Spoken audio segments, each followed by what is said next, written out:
A dying wish fulfilled. Eva Magos and her husband Daniel were pulled over by Maricopa County Sheriff deputies back in 2009.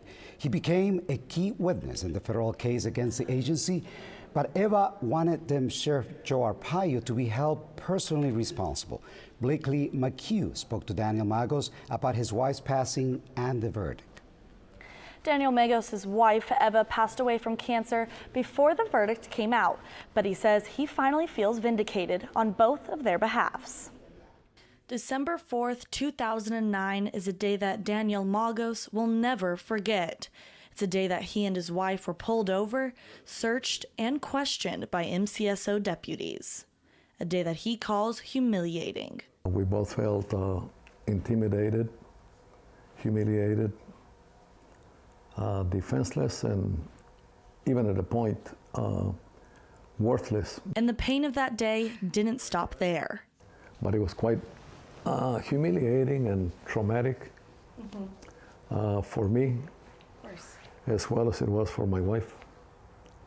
And, you know, she always talked about it, sometimes praising me, you know, for fighting it. A year and a half ago, Magos' wife, Eva, passed away from cancer. He writes to her every day and sometimes asks her for signs. He says that days before the ruling, her favorite flowers had bloomed. Today, I was overwhelmed.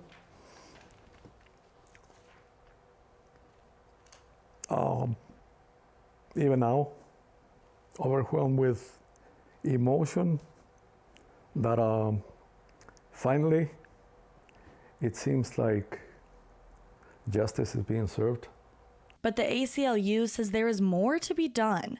Although Arpaio was found guilty, Steve Kilar says he believes the issues are far greater than this. Although Arpaio was found guilty yesterday,